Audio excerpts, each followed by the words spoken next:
Aquela manhã de sábado começou como qualquer outra na Academia Montanha de Ferro de Artes Marciais.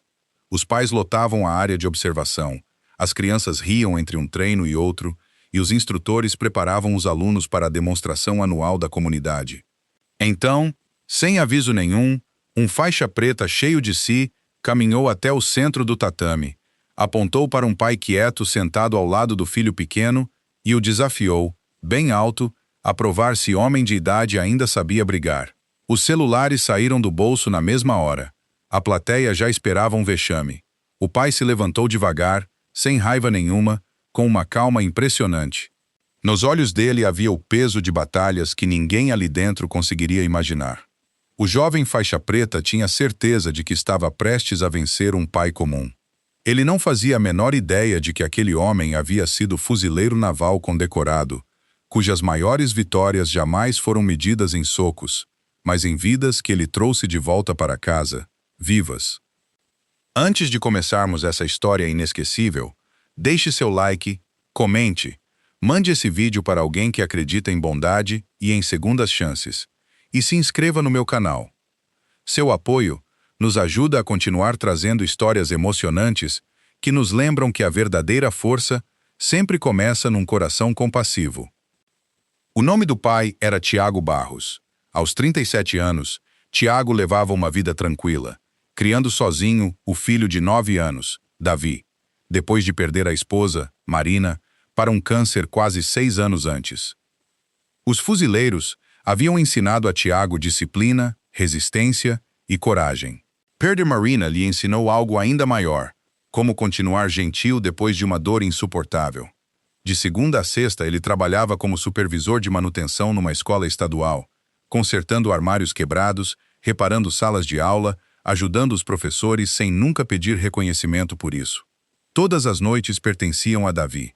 Cozinhavam juntos, estudavam na mesa da cozinha e passavam os fins de semana caminhando pelas trilhas da mata perto de casa. Tiago queria que o filho crescesse sendo um homem que respeitasse as pessoas em vez de temê-las. Davi havia entrado recentemente para a Academia Montanha de Ferro. Ela adorava os treinos, não porque quisesse brigar, mas porque as artes marciais o ajudavam a construir confiança depois de anos lidando em silêncio com a perda da mãe. A maioria dos instrutores admirava a humildade de Davi. Um aluno, porém, vivia olhando os outros de cima. Seu nome era Bruno Ferraz. Aos 14 anos, Bruno já tinha conquistado a faixa preta, depois de anos de treino incansável. O talento dele era inegável, mas o sucesso foi corroendo o caráter aos poucos. Ele passou a acreditar que todo desafio precisava terminar com alguém derrotado. Vídeos de nocautes espetaculares e vitórias em torneios enchiam a tela do celular dele. Os aplausos foram ficando mais importantes que a disciplina. Sempre que os pais assistiam às aulas, Bruno adorava exibir sua velocidade e sua força. O respeito foi virando orgulho, aos poucos. Naquele sábado, a academia realizava um evento de valorização da família.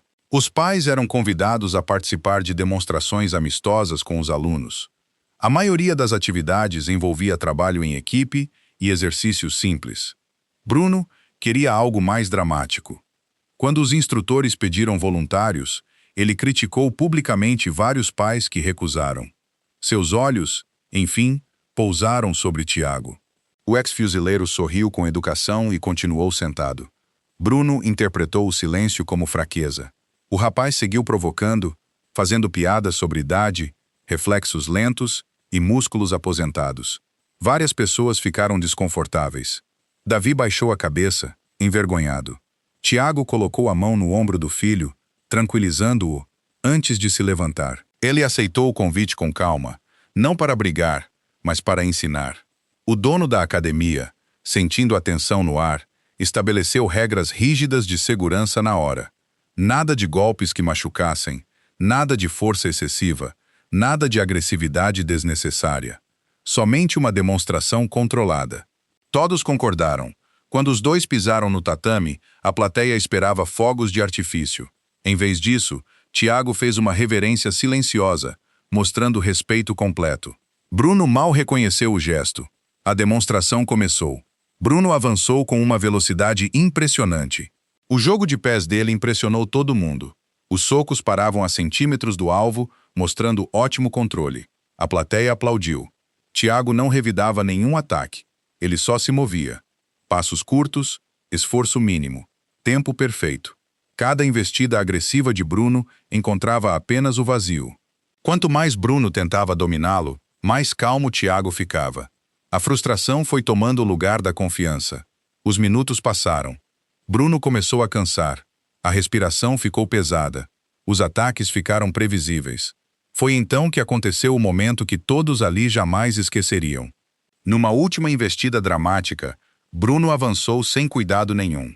Em vez de responder força com força, Thiago redirecionou o impulso com suavidade, usando um movimento defensivo simples, aprendido décadas antes, nos treinamentos de combate corpo a corpo dos fuzileiros. Bruno perdeu o equilíbrio. Caiu no tatame sem se machucar. Nenhum soco, nenhuma humilhação, nenhum ferimento, só silêncio. O ginásio inteiro ficou paralisado.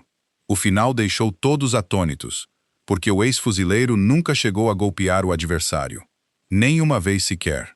Ele venceu sem desferir um único soco. A plateia foi se levantando aos poucos. Alguns aplaudiam, outros enxugavam lágrimas sem entender direito o porquê. Thiago se abaixou na mesma hora e ajudou Bruno a se levantar. Não houve comemoração, nem gabolice, só um respeito silencioso.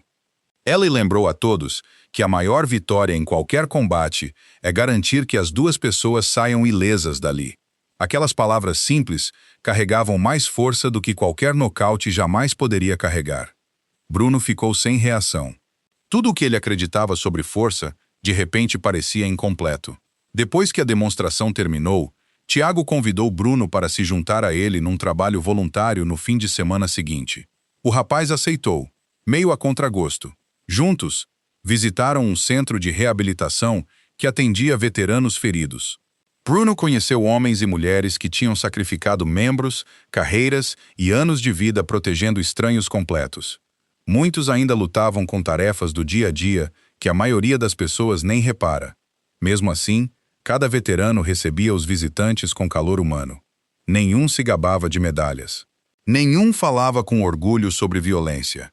Em vez disso, conversavam sobre família, amizade, propósito, serviço. Naquela mesma tarde, Thiago e Bruno consertaram rampas de cadeira de rodas para moradores idosos. Carregaram sacolas de compras, pintaram cercas, repararam varandas quebradas. Bruno foi percebendo, aos poucos, algo extraordinário. Os verdadeiros heróis passam muito mais tempo ajudando as pessoas do que brigando com elas. Nos meses seguintes, tudo mudou. Bruno pediu desculpas em público aos instrutores e aos alunos que antes zombava. Parou de correr atrás de fama na internet. Em vez disso, passou a treinar as crianças mais novas como voluntário, ensinando paciência antes da técnica e gentileza antes da competição. As redes sociais dele se transformaram completamente. Os vídeos que antes exibiam arrogância, agora mostravam trabalho em equipe, respeito e serviço à comunidade. Os pais notaram a diferença na mesma hora. As crianças passaram a admirá-lo por motivos totalmente novos. Um ano depois, a Academia Montanha de Ferro realizou outro evento de valorização da família. Dessa vez, Bruno ficou diante de centenas de alunos, compartilhando a lição mais importante da vida dele. Admitiu que conquistar a faixa preta tinha lhe ensinado a lutar. Conhecer Thiago tinha lhe ensinado por que não deveria. A academia colocou uma placa simples, permanente, perto da entrada. A força se mede pelas pessoas que você protege, não pelas que você derrota. Todo aluno lia essas palavras antes de pisar no tatame. Davi acabou conquistando sua própria faixa preta. Quando os repórteres perguntaram o que mais o havia inspirado, ele não falou de torneios nem de medalhas. Sorriu, orgulhoso, olhando para o pai. O homem mais forte que ele já tinha conhecido havia vencido a arrogância com paciência, o orgulho com humildade, o conflito com compaixão. Os anos se passaram. Thiago continuou consertando salas de aula quebradas durante a semana e ajudando os vizinhos todo fim de semana. Quase ninguém sabia da vida militar dele. Ele preferia assim, porque acreditava que os maiores títulos não são conquistados nos campos de batalha. São conquistados em casa, sendo pai, sendo mentor, sendo alguém disposto a guiar os outros em vez de julgá-los. Se essa história tocou seu coração, deixe seu like, mande para alguém que acredita que a verdadeira força vem da humildade. Deixe seus pensamentos nos comentários e se inscreva no meu canal. Seu apoio nos ajuda a continuar trazendo histórias que inspiram coragem, compaixão e segundas chances. Antes de encerrarmos, escreva nos comentários: os corações mais fortes escolhem a paz. Suas palavras podem inspirar alguém hoje a responder à raiva com sabedoria em vez de violência. Enquanto a luz quente da tarde entrava pelas janelas da academia, as crianças riam praticando reverências respeitosas antes de pisar no tatame. Aquele ginásio já tinha testemunhado centenas de socos ao longo dos anos, mas o momento que todos lembravam mais era o dia em que um ex-fuzileiro escolheu não desferir nenhum. Tiago provou que a verdadeira coragem não está em dominar outra pessoa, está em proteger a dignidade dela, mesmo quando ela menos merece. Muito depois de os troféus juntarem poeira e os aplausos se apagarem, o maior legado que alguém pode deixar é ajudar outra pessoa a se tornar mais gentil, mais sábia e mais forte do que era antes. Essa é o tipo de vitória que ninguém jamais esquece.